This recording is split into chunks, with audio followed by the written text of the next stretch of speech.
2 members in chambers, and we have the rest on WebEx. So we do have a quorum. The first item on the agenda is approval of minutes from the January 20th, 2022 meeting. The minutes are in your packet. They're quite extensive. Does anybody have any issues or problems? Otherwise, I'll take a motion. I have one suggestion. Go ahead. I would move to approve the minutes with the change near the bottom of page 2, where it says Ally Adderholt indicated she was on WebEx to answer any questions. We should identify who she is. Okay, She's good. Yeah. representing Wausau events. Okay, that makes sense. That's it. All right. So we'll take a motion to amend the minutes. That was a motion from Mr. Peckham. Do I have a second? Second. Thank you. All in favor say aye. Aye. Aye. Okay, that passes, and then we'll do a motion to accept the minutes as amended. Do I have a motion for that? Motion to accept. Thank you. And do we have a second? Second by Kathy. Hi, Kathy. Thank you, Kathy. All in favor say aye. Aye. Aye. And that passes. Okay, this is mine. Discussion and possible action on Transit Commission meeting dates and times. I asked Greg to put this on. As of Monday, I have a new position, a new job in an absolutely new area. It is in the downtown area, but my hours are not as flexible. At first, I'm from 8 to 4:30. And both of my chairs are, HR is 4:30 and this is 4:15, so it was wonderful. I don't know how flexible it will be going forward, but I don't want to have issues of coming late. So my question to you is, we have a couple of options. We can keep it at 4:15 and the vice chair can take over and I will join late until the end of the term, or we can, I was checking to see if anybody would have an issue about moving it back maybe to 4:45. I know, Kathy, that when we come in person, that is a bus issue, so I need to hear from you. Well, if someone was willing to give me a ride home, if I could make the bus, it would be okay. Otherwise, I'm paying taxi or walking. Yeah, and that's an issue, so anybody else want to chime in? Kathy, you're vice chair, correct? Correct. So then you would have to come in to do the meetings. You would have to come into chair if we keep it at 4:15. Kathy, Yeah, I I could know. give you a ride back and forth. This is Deb. 4:45 makes good sense to me. Thank you, Pat. You need a motion on that? Yes, or- please, yes. I would move to change the meetings to 4:45. Do we make every effort to finish in time for Ms. Zorn to catch her bus? Yep. And otherwise assist her in getting a ride. Perfect. Do we have a second? Okay, second by Ryan. Okay, all in favor say aye. Aye. Aye. Aye. And that passes unanimously, and we will still have WebEx to at least the end of the term. So, once the term starts over in April, I think we have 2 meetings. I think April's meeting still is before the new term. Generally, we're kind of in never land after the April election. There's a period of time where the new members are not selected yet. Right. So they've been seated and not selected, so there is no transit commission for April generally. Okay, so we're talking about March, and then when the new transit commission comes in, as like with every other committee in every term, we talk about meeting dates and times, and they can confirm then. Okay. Thank you, everyone. I appreciate your flexibility. Number 4 is discussion and possible action on service request, Chalk Fest / Wings Over Wausau. Has anything changed since last time? Yeah, great. I would say no. We talked about having fewer buses available. I think we talked about 2. And so I'd like to, first of all, clarify that both Friday and Saturday nights, we provided, for the the Chalk Fest balloon rally. In prior years, we've provided considerably more service than that. On Friday, we provided twice as many vehicles as that, so we've had 4 vehicles on from 5 to 11. And then on Saturdays, between 4 and 11:45, we had 8 buses on. And as I pointed out the last time, the real challenge, as far as my staff and I are concerned, is managing the large crowds after the fireworks events. And those that, although this is a different event, the fireworks portion is the same. And the challenge we have is everyone wants to leave all at the same time. And because of the considerable traffic congestion, that's very difficult to pull off unless you dedicate a lot of resources to it. Otherwise, there's a whole lot of waiting. As Pat mentioned, there are disabled folks who are able to access the service, or access the event because of our service. But because we're trying to manage the large crowds and accommodate disabled folks so that they can get on the bus too, we've got supervisors helping manage those crowds and load those buses, after the fireworks. So this is an all hands on deck endeavor for us. It certainly has been in the past. And my concern with 2 vehicles is that it's just plain not enough. And so there will be people who will be waiting for long periods of time until we can get back. I just don't want to set us up to fail. We did have an opportunity just today to talk with, at our union management committee to try to get the union's perspective on this. And my sense is that they feel about the same way we do. We are forcing people to work on a regular basis. Currently, we are down 7 positions, and next month we will be down 8 positions. And we only have 10 part-time drivers to start with. So we also looked back to see last year how many volunteers we had versus how many people we forced, and we forced most people to work. And we were much better staffed a year ago. So, if you want us to do this event, we'll do this event the best we can. I think this will be a big challenge for us given our current staffing levels. Greg, it just happened, this is Deb, that I had the Westies meeting last night, and Alderperson Dawn Herbst was there. Is there some way that we could work with the volunteers with the police group that Dawn had been involved in?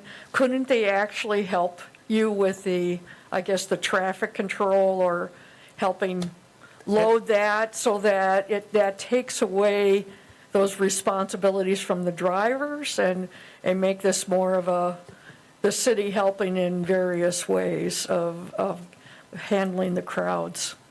Sure. It's my understanding that volunteer police are already involved. We have been. Yep. And in terms of managing those crowds, it's not the drivers who are doing it.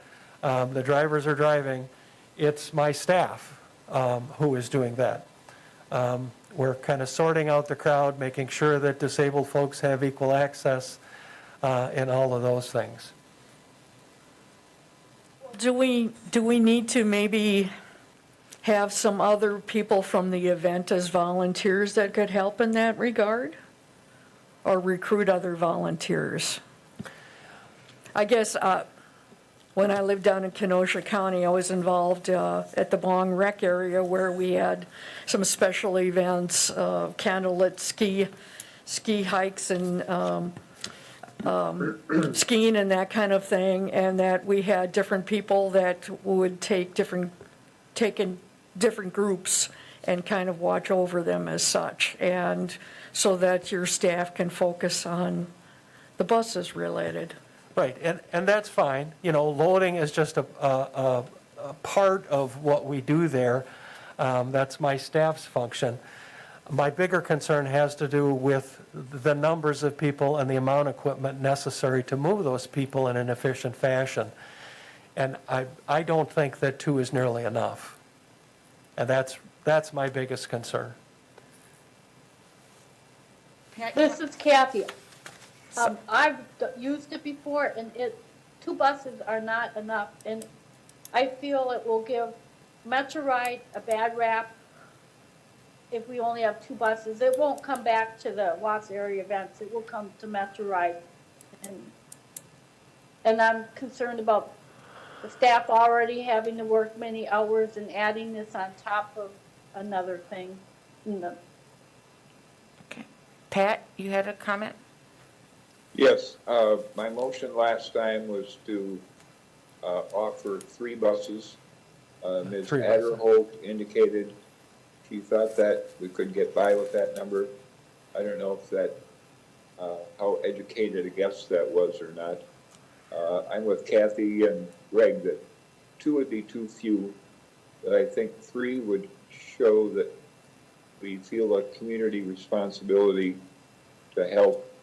I think we should go for that. So my motion would be today, provide 3 buses and to ask Mr. Seibert to try to involve other parties in helping with the loading and the coordinating so we can get them loaded and out of there in a quick fashion. Could I add a comment? Go ahead. I just want to be clear that 3 buses is more than 3 people, more than 3 drivers. It's a day of 3 buses, so we're talking at least 6 drivers, perhaps more. Just so you know. Okay, we have a motion to provide 3 buses, I guess on both days, right? Right, Pat? Thursday, or what, Yeah. Friday and Saturday? Okay. So it would be 6 drivers each day, at Well, it least? would probably be 3 drivers on Friday Okay, and probably 6 on Saturday. okay. Do we have a second for that? Second by I don't know. Ryan? Do we have any other comments on that? I have a quick question. Go ahead. Last time we heard from, I think it was Laura Brown, about, who had made some comments about if Metro Ride were not able to provide service, that they could potentially hire other services. And I understand that those services wouldn't be able to accommodate disabled folks, but do we have any idea if that's still the case and if that's an option of having them use a private service? Are you talking about Ally Alderholt from Wausau Area Events? Probably. Yeah, I don't know. They used other services last year. I know that. I don't know what service they used at all, if it was ADA compliant or not. I do know they did because we were still under COVID and we didn't, more COVID restrictions and we didn't use them. So she's not here today that I see, and I know that, she was going, wanted us to talk about this so they could find other alternatives. Do we know, do they have any alternatives that would be there beside the yellow buses, which aren't, but any other?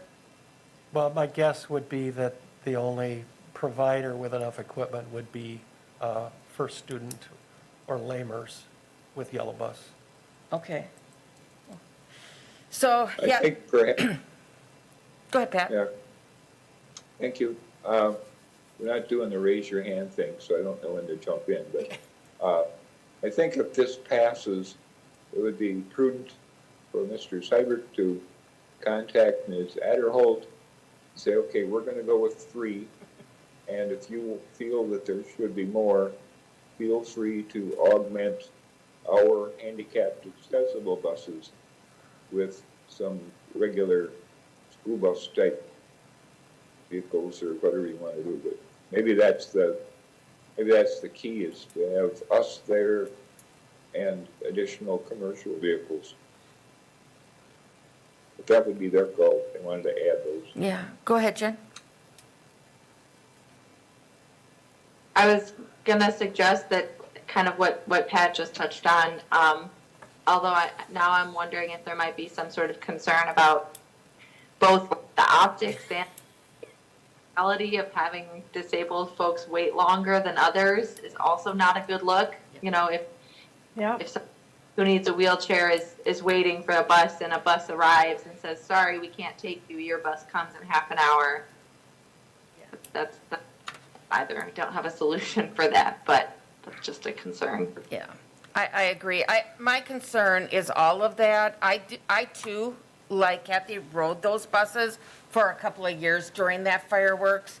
And I will tell you, it's chaos after those fireworks. There's always emergency police, there are regular police. And I can't even tell you, I talked to Chief Bliven afterwards and said, we can't, and then COVID hit, we didn't have the next year, but I said, we have to do something different. It was chaos, people running, they're running to the bus stops. I mean, the buses are completely stacked. And my second problem, or really worry, is our staff. We have bus drivers that are right now being made to limit vacation time, if they're able to take vacation at all, because of our low staffing. Yeah. They're high hours. You know, I talked to Mary Ann after our last meeting, and, you know, she goes, you got to prioritize the work. I don't want something to happen where we are asking these guys, you're going to have to put in all these hours during the week. And girls. Yes, and girls, all the staff, how's that? All the staff, and then say, okay, now this is the weekend before 4th of July, you're going to have to work all weekend as well. That worries me a bit because we are very, very short-staffed, and I don't want to lose another bus driver. That is my concern, and that's why I asked Greg to check with the union of what they are thinking. And as he said, he doesn't get volunteers for this, and that is overtime, correct?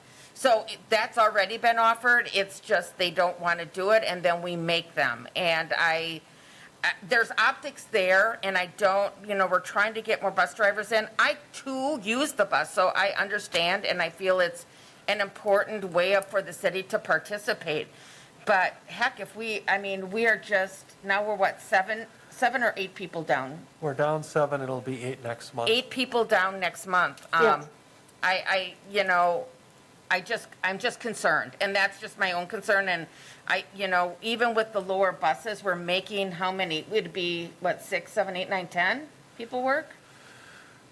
Well, I mean, if you're keeping running the service all day on a Saturday, then you've got a couple shifts. And so it's 3 buses, but it's probably 6 people. So, And generally, if we can't get people to work the longer shifts, we split them to kind of limit the damage, so it may involve more than that. do you want to speak? Hang on, we have somebody here. Could you just identify who you are? That makes. My name is Megan Newman. I'm the operations manager at Metro Ride. I guess I just want to reiterate my staffing concerns. The last year that we provided this service was 2019. We only had 2 people volunteer to work on Saturday night. We required 8 people to move buses or move people during that evening shift. The reason isn't because of direction, people loading the bus improperly. It's because the city, that neighborhood is gridlocked. Cars are not moving.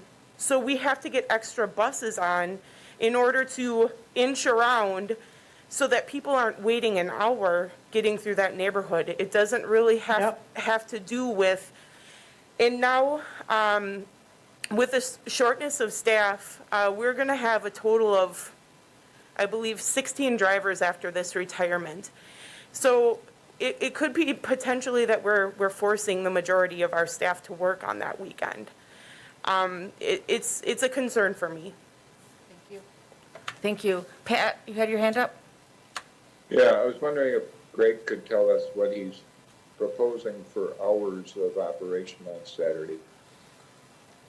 Well, we're not, we talked with Ally Ederholt I don't remember when that was, last fall, I guess, maybe November, I think. And she told us that it would be a similar format to the Balloon Rally Chalk Fest. And if that is the case, it runs from 11 a.m. until 11:45 p.m. That's on Saturday. And on Friday, it ran from 5 until 11.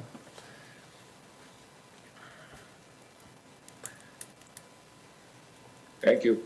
You're welcome. Is there any other questions? Otherwise, we have a motion. Kathy, you want to speak? Becky, this is Kathy. Go I ahead. ride the bus daily to get to work, to do all my errands, everything, and we can't afford to lose any more bus drivers. That is my biggest concern. Okay, thank you. Okay, it looks like there's no other hands up. We have a motion to provide 3 buses for both days for this event. All in favor, say aye. Aye.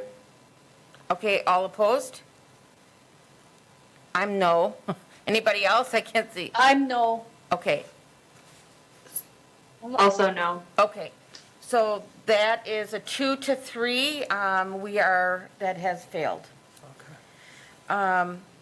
Number 5 is discussion and possible action on service request outrageous weekend. Okay, I apologize. We approved that last week, and I inadvertently put it back on the agenda. So unless you want to discuss it again, I think we can move on. Well, and I think the only thing I had to ask, Greg, I wondered about that if we were bringing it back for a reason, but the other question I have is, will we have to revisit that due to staffing at that point as well? I mean, I guess I don't want to pick and choose events either, and if staffing is an issue, it might be an issue then, and I would rather kind of go, Wausau area events needed an answer now, but I'd rather go, Right. event by event instead of, because we don't know. I mean, it's a number of months later, but I don't want to offer something up and then we can't deliver. Well, I've already talked with, or emailed back and forth with Madison Nowak from CVA, who was arranging the transportation, and she's aware that you've already approved it. So I think they're on their way. We're not in opposition of all extra events. The Chalk Fest Balloon Rally was a big one. I mean, it was huge. It's the biggest thing we ever did as far as an extra event. And by contrast, the Outrageous Weekend is a very modest schedule. It's like 10 in the morning until 4:30, 5 o'clock in the afternoon. And there are only 2 routes and it takes 2 drivers. So we were successful in getting volunteers for that one. And a lot of that has to do with, the hours involved and, and Time of year, maybe. right, time of year, I don't know, but we just didn't have a hard time getting operators for that one like we did. It's just a much smaller event. So again, we're not opposed to doing events. That one is far more manageable, we found, compared to the other one. So I mean, it's up to you. The other one that will likely come forward is the Hmong Festival. And that's a huge one again. And that one's larger ridership than all others. So, and that is in the past has been a huge commitment. It starts early in the morning, like 6:30, and it goes till like 11:30 at night, on Saturday and on Sunday. And again, that's going to be a tough one for us to pull off. Okay, well, we'll talk about that when it gets closer, because it's not on our agenda. Okay, discussion of possible action of City of Wausau / Metro Ride Title 6 plan. Okay, so in your packet is a draft City of Wausau Metro Ride Title 6 plan. This plan is required by the Federal Transit Administration, and it is required at intervals of every 3 years. Our last one was prepared in 2019. This one is modeled very similarly to the other one because we're following a format established by the Federal Transit Administration. So Title VI has to do with assuring that we're not going to exclude persons from our services based on race, color, or national origin. And so the purpose of this plan is to provide those assurances and also demonstrate what it is we're going to do in certain areas to carry out that charge. And so the first part of it is the notice itself, and we post that on the bus and on our route map and schedule brochures and on our website. We have to establish procedures for accepting complaints and tracking our compliance with Title VI. We have to, in this plan, list investigations or complaints or lawsuits that are pending, and there are none at this time. We have to establish a public participation process or policy and kind of talk about the ways we provide that public input. And for us, it is mostly having to do with changes in our fare structure, if we're increasing fares or we're eliminating service. But we also have certain policies that we put forward on occasion for the Federal Transit Administration when we are required to seek public input. One of those is our program of projects, and that is an annual, whenever we get a federal grant, we have to let the public know what it is we're going to fund with this money. And so we list the projects that will be funded. It may be operating assistance or procurement of capital items. So we publish that every year, and we offer an opportunity of public hearing.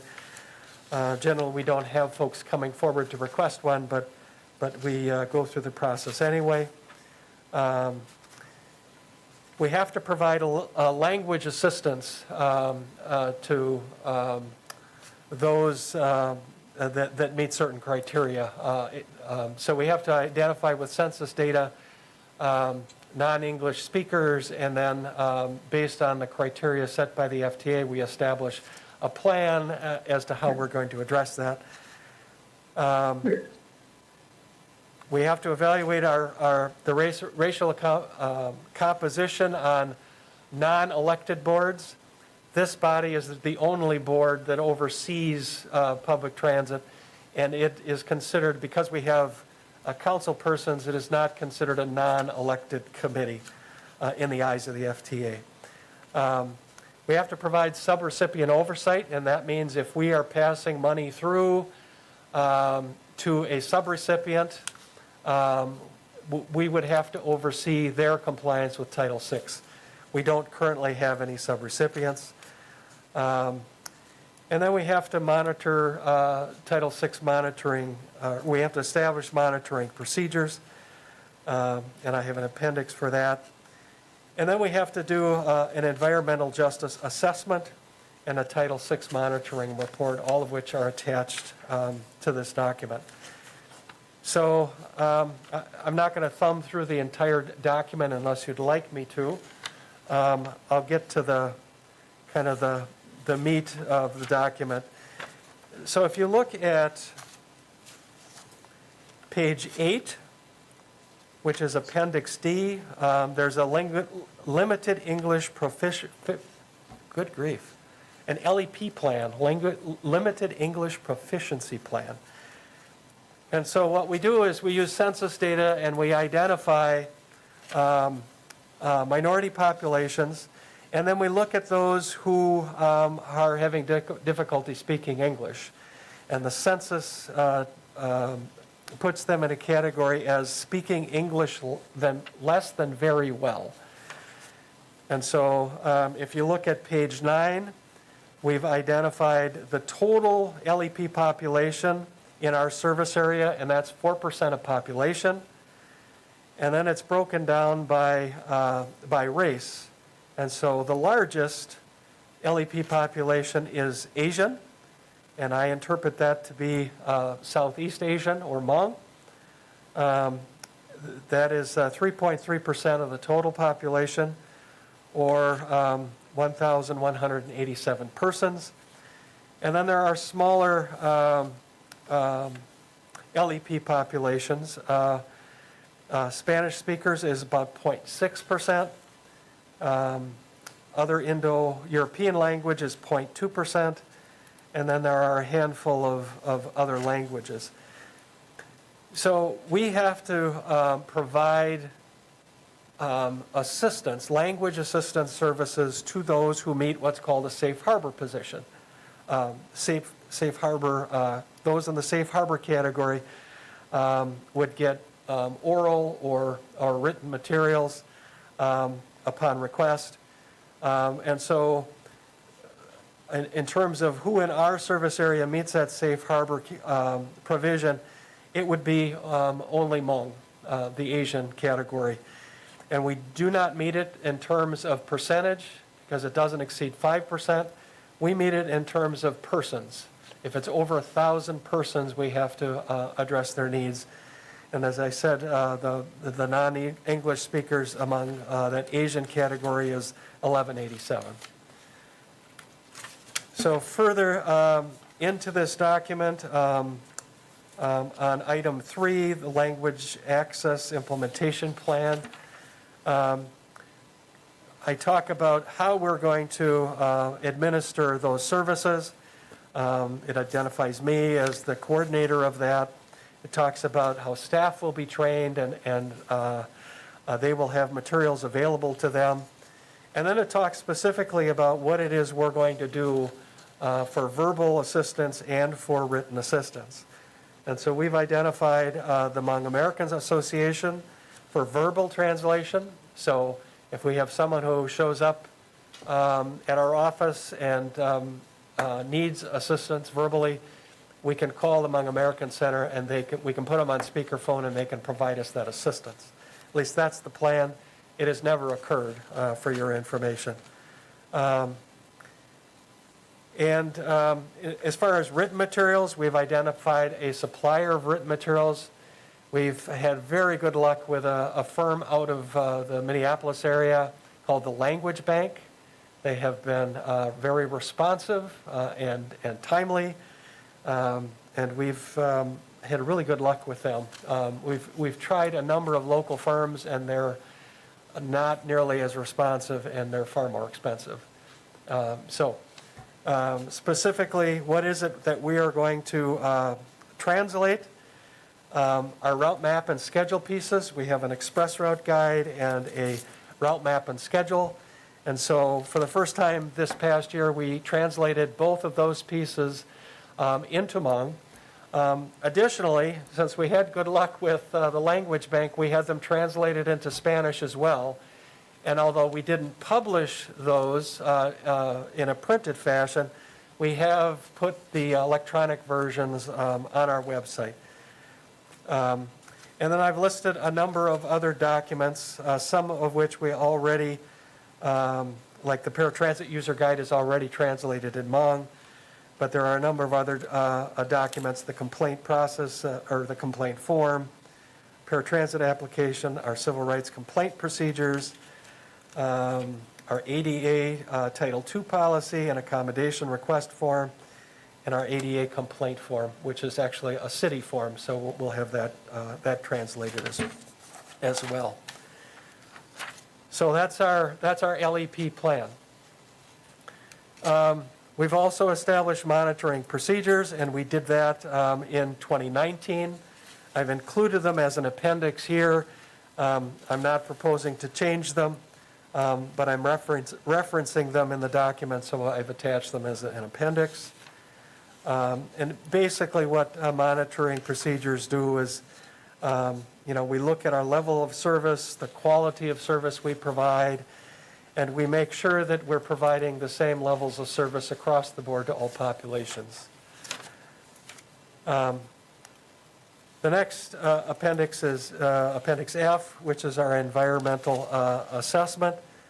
And so we look at service availability, frequency of service, vehicle load, how crowded are the vehicles, the time of travel, schedule adherence, transit amenities, vehicle assignment, and I can go down the list, but this one is pretty easy for us for the most part because all of our service is exactly the same. You wait for the bus for the same period of time, no matter where you are in our service, because the frequency is the same. All of our buses are, they're nearly identical. They vary in age, but they're nearly identical in functional reliability. Travel times are the same. And so it is pretty easy to demonstrate that we are providing services that are equally available. Now, there are some shortcomings currently, I would say. There are some areas that we are not serving as well as we would like. The Near East Side, for instance. That's a difficult area to serve because it's all residential and there are almost no trip generators there. So we serve it at peak time. We know that there are students there that need service, and so for now at least, we are serving the area, but on a more limited basis. And then the distribution of amenities. We don't offer many amenities. Bus shelters are really the only amenities. We do have bus stops available about every other block, and that is a consistent placement throughout the system. However, there are some places that have amenities and that's shelters, and we are down to 6. We will be replacing those existing 6 in the coming months. And then we'll look to see what the TDP recommends for us. We may make some adjustments in that category as we move along.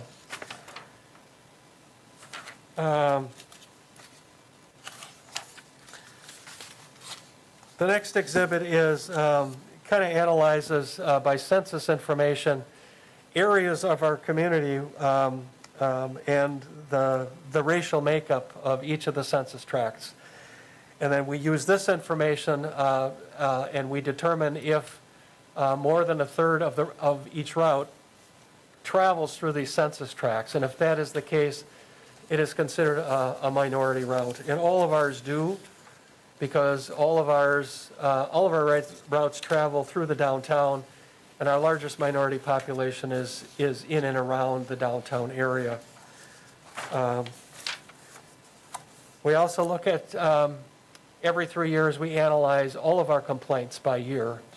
And we look at not only what we would consider Title VI complaints, but we look at all complaints.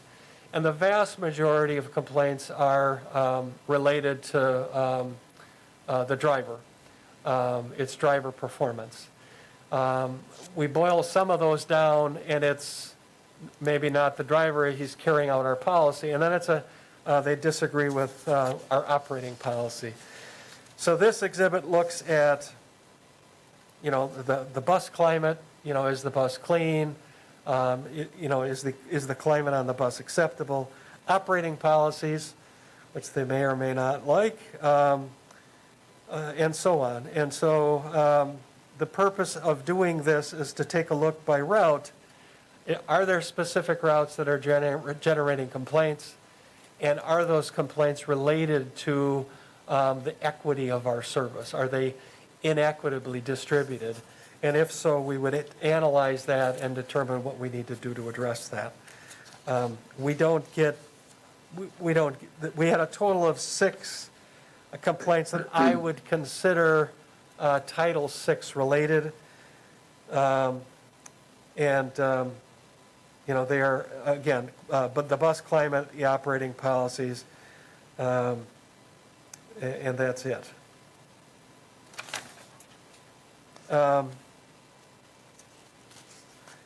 And the next exhibit just kind of shows the distribution of our services in one handy chart, the frequency of service, the travel time, the hours of operation, and again, it's all the same.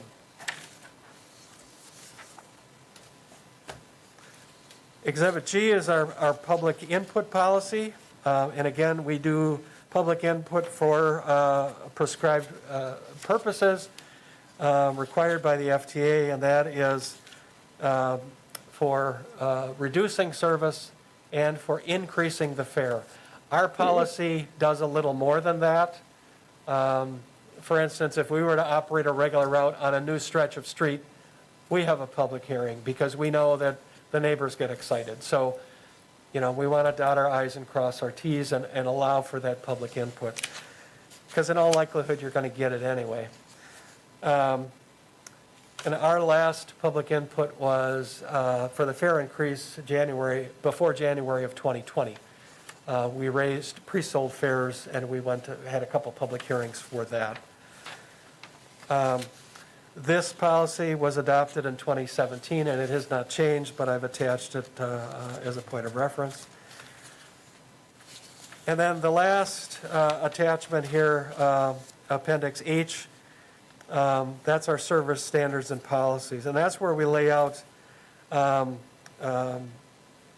vehicle load, what it is we would like to offer the general public, vehicle headways, and all of those sorts of things. I updated this, and you'll be adopting this as part of the plan. And really, the only thing I changed in here is the numbers of vehicles that we have available, because we've had some changes fairly recently. So are there any questions on the plan? Just hang on. Pat, you want to go? Sorry, Pat, I see your hand up. Sure, thank you. First off, I would just like to say that I'm happy to see that Greg and the administration is taking this matter seriously and not just saying, oh, another required federal form, here's some numbers, shove it in the slot. So it's, serious consideration is being given to the things that are identified as concerns, et cetera. So that's good. Dave, Greg kind of covered one of my questions. On the complaint log, I was surprised to see only 6. Based on some of the social media I've seen, you can have 6 from a single person that I could identify. So are these, Greg, complaints that would fall under Title VI considerations? They're the ones that, of all the complaints that we get, these are the ones that would fall in this category, and those are the ones you're showing? Well, Title VI has to do with,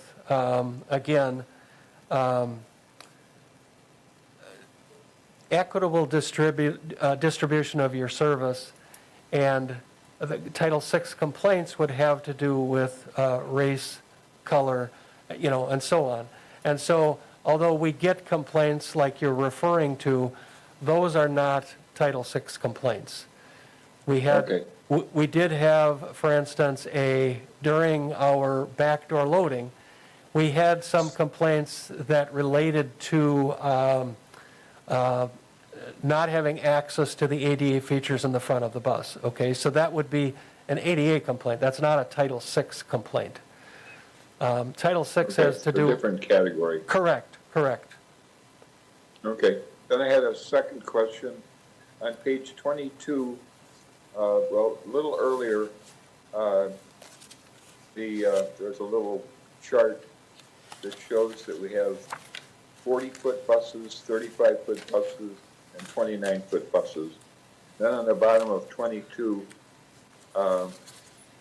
with the vehicle assignment policy, it describes the assignment policy for the 35-footers and the 29-footers, but not the 40-footers.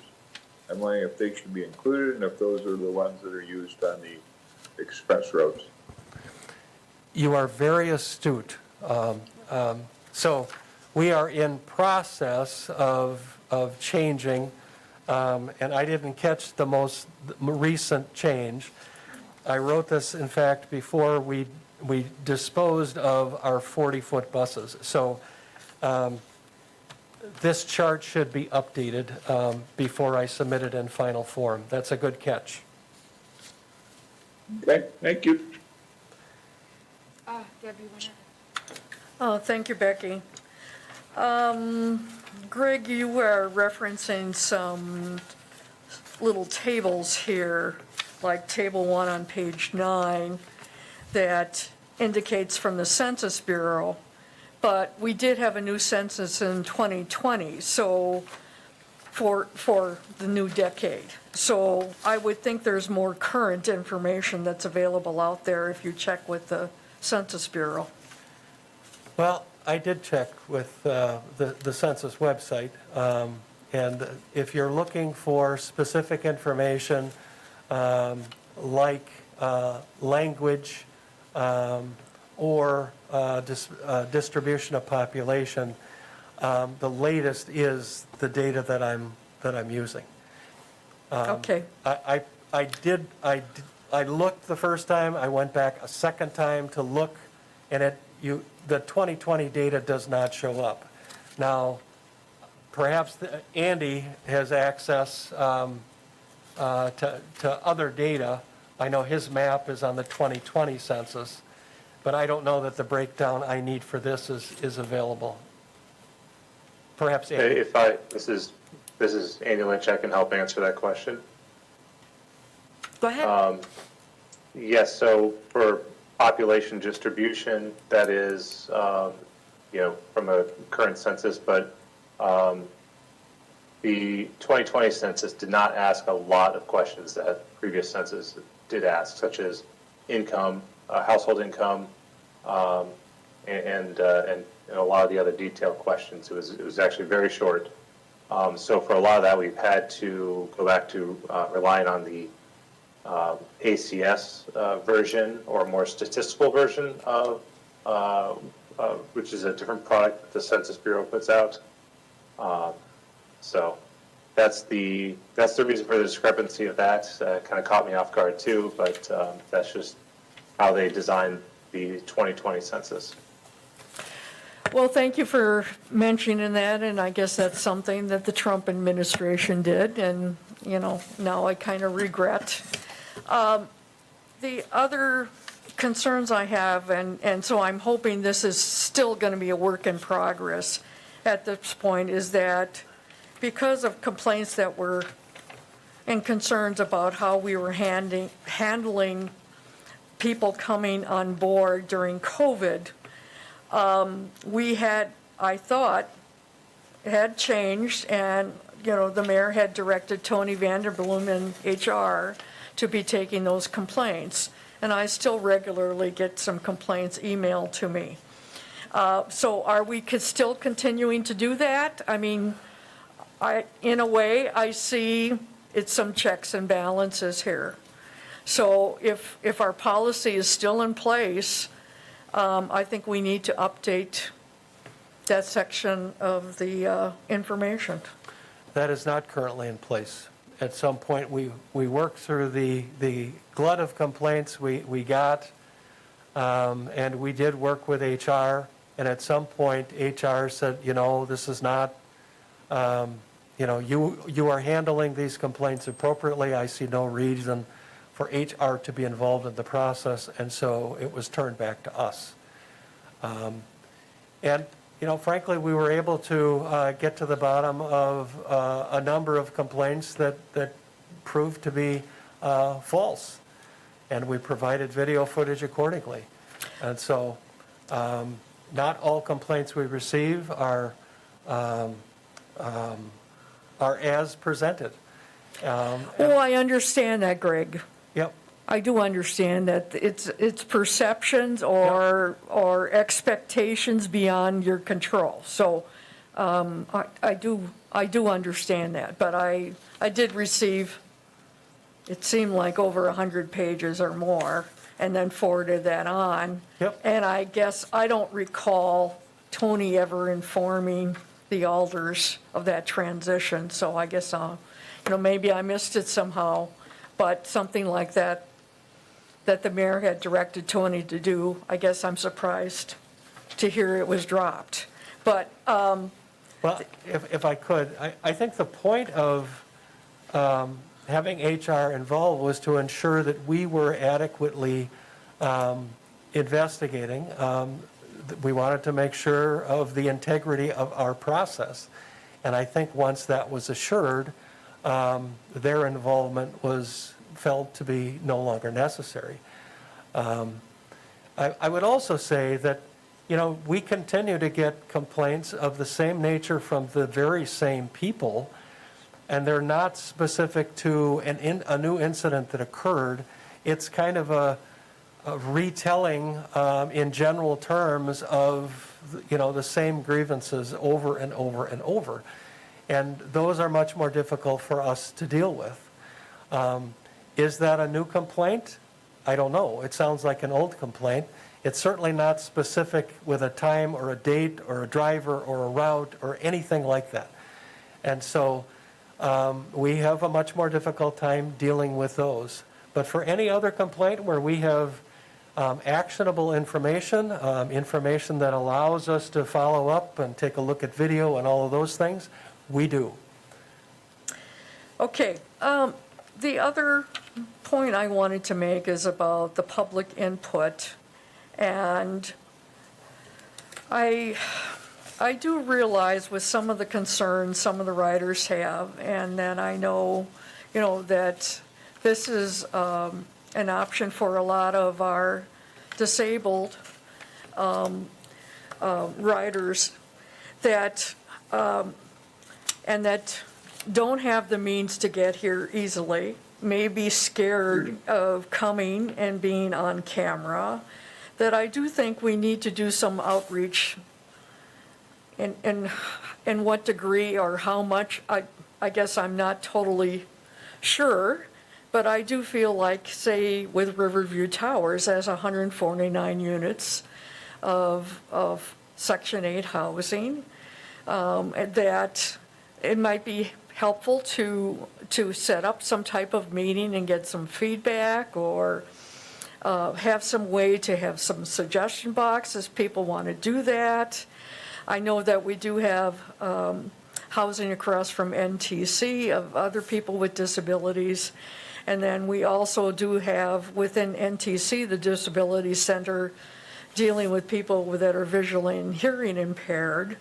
And so we're very fortunate in a way. We have some kind of state-of-the-art leaders in disability type of education and advocacy that we could be doing a better job for. And I guess I just I feel bad that we're not communicating as well. But that I do realize for some, they are very concerned about that they could be potentially harassed. And they're also a very vulnerable population. And I don't want them to have to deal with that as well. So I do think that we need to look at some other public hearings that, if we haven't had any since 2020, and with the new buses coming and with the rest of the consultants' services and that, I do think we should be putting out more than just minimum, maybe stamping of what we did last time for Appendix H on page 21. That should we be including that we are going to be upgrading the shelters, and hopefully that will be solar. I have, in the past year, used one of them on the bus route going over to NTC myself, where I ended up having to just kind of stand on someone's lawn for a half an hour with bad knees. And the curb was so low, I thought, oh my God, if I sit down, am I going to be able to stand up? So I do think that we could look at the potential of some cost-effective ways of having a seat on a post or 2 seats on a post as a way to have some options for some people there's not enough traffic or usage by riders in a certain area that warrant having shelters. And then do we want to include within these other service things that we're planning to do, the automated stop audio that will be probably available with the new buses or shortly, that to offer the GPS location, and then if we're going to be offering on the bus Wi-Fi, that why not put some of these things on as something that we are going to hopefully address and get done by the end of this year? Or is there a deadline here that we have to Yeah. do it within a certain time and one way or the other? But I guess I do also, in my CISM meeting last week, asked, and WAS was saying that they have no plan on other route stops downtown when the farmer's market moves to, say, River Drive or somewhere within the WAS complex, if there's going to be additional stops. I don't know if they've talked to you about that interest at all yet or not, and it's still maybe, very, very early on in the discussion, but what is the deadline here for this report? Has to be to the FTA by April 1st. And so, Well, we do have another month, so, so we were late submitting our report last time because we had some miscommunication with the FTA. They had dates on their site when it was due, and I abided by those dates, and it turned out they were incorrect. And that was a finding in our last round of review. So I was really trying to get this out a month or so early so that we have no question about, did we get it in on time? In terms of amenities, we don't know what those amenities are going to look like. We don't know what they're going to recommend. It really doesn't matter whether they're in this document or not. We are going to pursue those technologies, hopefully, if they're recommended regardless. So, I don't think it's necessary to put them in here. If that's your wish, we can put whatever you want. I don't know if some of those amenities are really service standards. I look at service standards as kind of being the base level, and not, everything else over and above that. So again, I don't view that as necessary, but it's really up to you. You're going to have to approve this document. Pat? Yes, thank you. I think we're drifting into areas of general service concerns that really don't have that much to do with Title VI. I would move that we approve the proposed Title VI plan for submission to wherever it goes. Thank you. Do we have a second? Second by Kathy. Thank you. Any other discussion on this? Okay, all in favor say aye.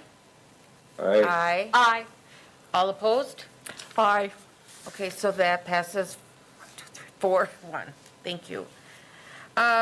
Okay, discussion of possible action on new business. This I put on last month, and we added it this month. Alder Ryan has asked numerous times to bring up just what she talked about, some amenities, and so we never have them agendized. I thought we could do just a abbreviated, discussion of what her desired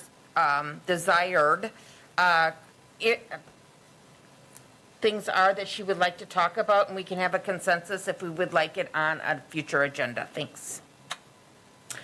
Thank you, Becky. Put This it is, on a future agenda rather than get into a, Right, exactly. We're going to get a Right. consensus now of what I would like to see a consensus because there were a number of issues. And then once she has an issue, we can decide if we want to speak to it to a future agenda because we can't speak to it now. It is not on the agenda. It's just what are future items. very good, thank you. Go ahead.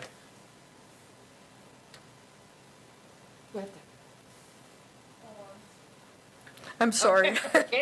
I guess I thought we were going to vote and just be done with it. I guess again, with the service issues, the upgrading the shelters, hopefully this would be solar and then handicapped accessible for wheelchairs in a portion of that. Be looking at these other amenities.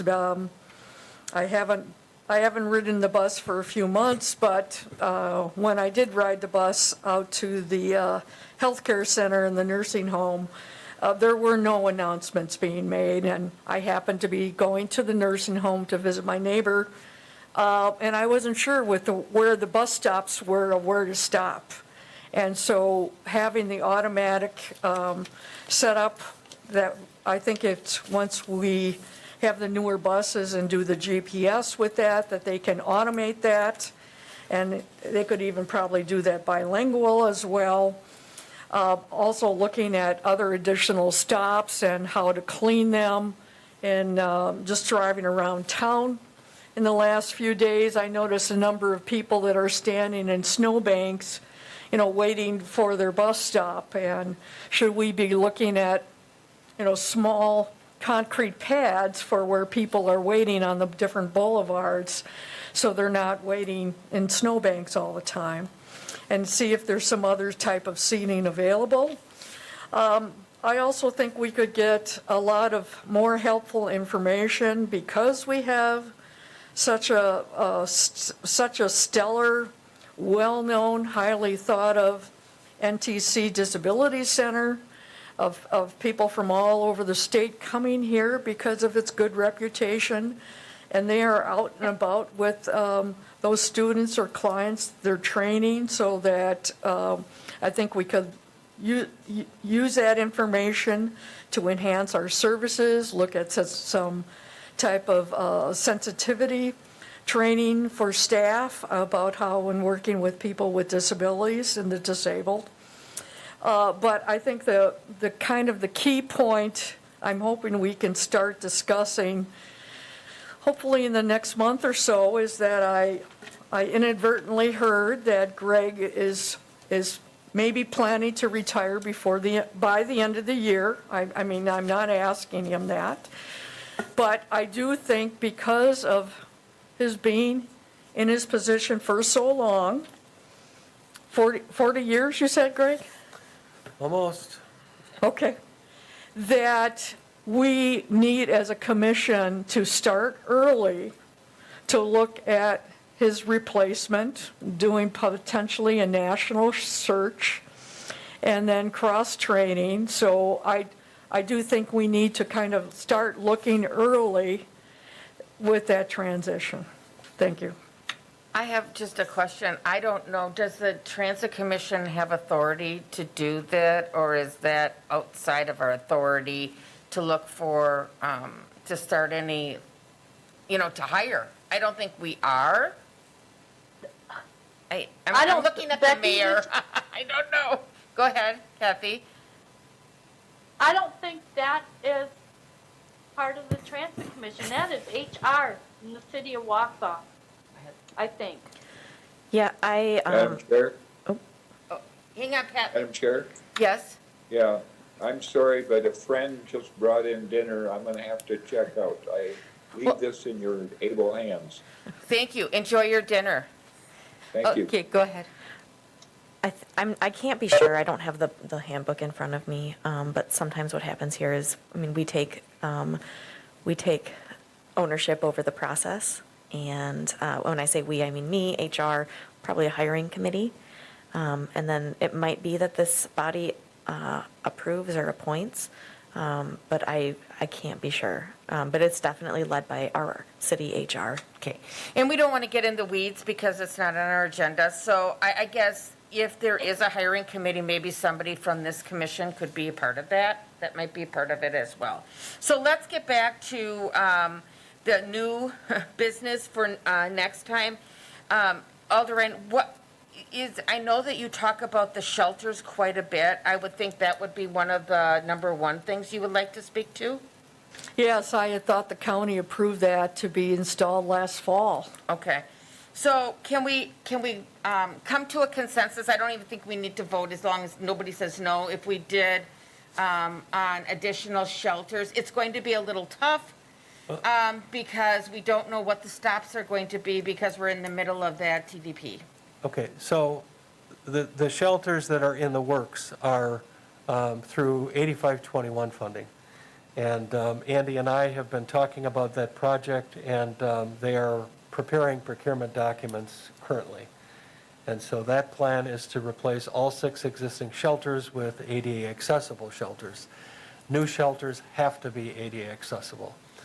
And the plan is to have a solar lighting unit on each one. In terms of additional shelters, until we complete our current 5-year plan, I wouldn't venture to guess where we'd want to put them.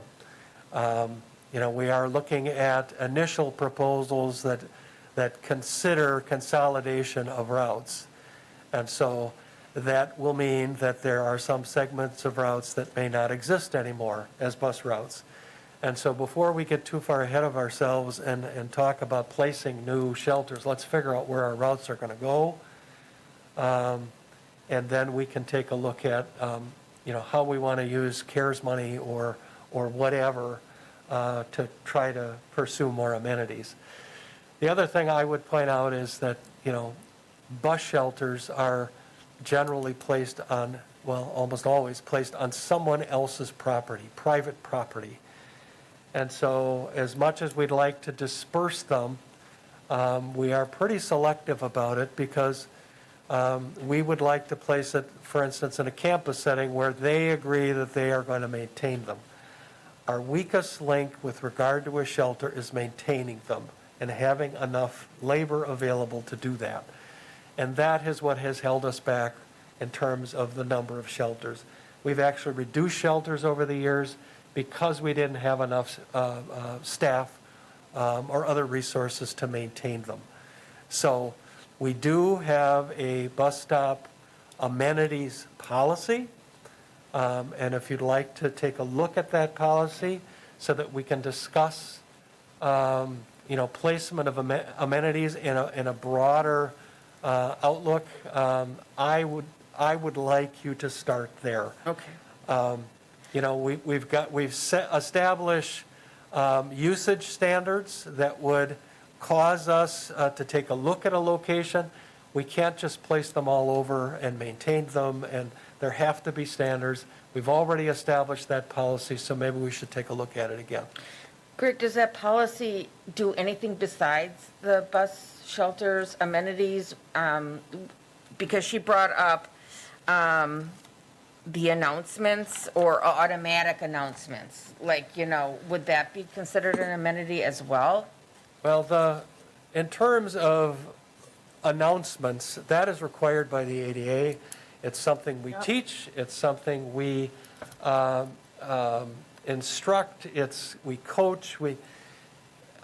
I got to tell you, it is hard to get operators to comply, but that is the standard currently. What we're talking about is automating that Right. process so drivers don't have to do it. And until we get a GPS of some sort in that vehicle, I suspect the consultants are going to recommend what form that should take, then we will look at adding that. And it's in my mind, it's not if we are going to do it, it's a matter of when we have that technology available. And I say that because you can buy an individual GPS unit, you can buy put an iPad on every bus. There are many ways to do it. And so we're waiting for the consultant to say, okay, here's what we think you should do. And then we'll do it. Okay. And I agree. I'm on that committee on and off when I can do it, and I know they're looking at everything. So would it be okay if we looked at the amenity policy next month? Yep. That way, I think we can hit some of these things. Is that okay? Yep. No, I agree, and it's something, you know, Greg, I guess when I was using the bus in Madison, 2006 to 2009, they had that then about the announcing. Yeah. And I do understand I don't know if my voice would hold out having to do that a whole shift, one way or the other. But it's something that the ADA does require, Yep. and I'm hoping with the new buses, we can add the new technology. Perfect. So does everybody in consensus, we can look at the amenity policy next month? Looks like it. Yeah. Okay. I see nodding heads, so we'll do that, and then we can start with that and start looking, and like you said, we're going to continue to get updates from the consultants, and, you know, we'll have a place to start after that. Right. I forgot one thing I wanted to mention is that I'm hoping the consultants will tell us within the city, $10 million of ARPA funds, if there's things in there that we can do now using ARPA Yeah. to pursue that. And I'm hoping to, I don't know what the process is to talk about bathrooms for riders. I mean, we do have bathrooms at the transfer station for drivers, but we don't for riders. And so if that's something that could be looked at too, hopefully. But we might as well try to use those funds. But I understand there's some federal funds, but we do have these funds with ARPA, if they can apply, Yep. that need to be spent within the next 3 years. So let's do it. You're correct. So Thank you. So we too have an allocation for transit of both ARPA and CARES. We have not even applied for the ARPA funds yet because we don't know what we're applying for. I could apply for them and dedicate them to operating assistance, but we just have to amend the grant. But as you said, you don't have to apply for them right now. So my plan is to find out what it is they're going to recommend and then put forth, the funds that we have and apply for them. We also have a separate grant for fare collection. And I don't know what shape that will be. They might recommend, exactly what we have. They still make those. Or it might be something very different. And so until we commit those funds to anything, I want to see their tech memo and recommendations, and then we'll move accordingly. Okay. Sounds good. Okay, we'll see some of that next month. Okay, and then you have the transit director's report. So I've got a bus procurement update under my report. So as of yesterday, we received the last of the 7 buses from the manufacturer. They look shiny new, and they smell new, and it's nice to have new. So we hired a firm in December to do bus line inspection, and so they inspected all phases of the production. And now that they are completed, we're waiting for a final report that takes a look at, that kind of summarizes the production and the issues that may have occurred and been corrected. And also, they do an analysis of the Buy America so that we have something to provide the feds. As I said, the buses are here. They've been delivered. Our own staff is going through and installing radios and cameras and all of that sort of thing. But we also have a field service person from the factory who goes through them as well. He's done his first go through, has ordered some things, and we're waiting for some questions to be answered from Gillig. But all in all, they're nice buses. They are very, very similar to what you already see on the street in terms of color and design. We did not have enough VW money to do all of the things that we wanted to do. In fact, we pared back the order and didn't get some items. So for instance, a big ticket item was passenger seats. They're not the same seats we normally purchase. The current seats we have are very durable, they've held up really well, and they're vandal resistant. We went with the seats that were on the state contract. We don't like them as much. I don't think they're going to be as durable, but I have some good news for you, Deb. They are more padded, so they're not the standard vandal resistant. Of course, that's the downside, is they're not going to be as vandal resistant. Right. So all in all, we're very pleased. The second part of this procurement, because it involves VW money, is it's a 1-for-1 bus exchange. So in exchange for getting a new bus, we have to dispose of an old bus with a polluting engine. And so we've got some 2002s and 2004 buses, 7 of them, that we took bids for from scrap yards. And Jaeger Auto Salvage bid, I think, $1,000 a bus. And I'm hesitant about that because, we get tires back, and it's more if they have to get rid of the tires and so on. So it's about $1,000 a bus. And so they also have to crush them and dispose of them according to the state's guidelines. So they cut them apart, sever the frames, remove the engine, demolish the engine block, and we have to be there and document all of that, either on video or with pictures before and after. And so we've been going through that process, and now there's all the paperwork that follows to submit all that to the state. So I'm on that. I hope to finish that up in the next week or so. And then we can request some big checks from the Department of Administration. So we hope to get these in service in the next couple of weeks here. Perfect. The other thing I would add is, we did procure some used vehicles along the way here to get us by until the new buses arrived. And I would like to say that we're going to now dispose of those, but we have really had some difficulty with supply chain and spare parts. We can't get compressors or radiators, and we've had a bus down for over 4 months now waiting on a radiator. And so now we're taking a look at all of the things are down and seeing if we can swap parts between vehicles so that we get one going. It's crazy, but at the end of the day, we're going to have to hang on to some of these older buses. They're still operating, they're still of use. We were down to the very last bus today and had a breakdown and had to put out a paratransit bus in fixed route service. So we're going to hold on to those used buses for a while. So that's all I have.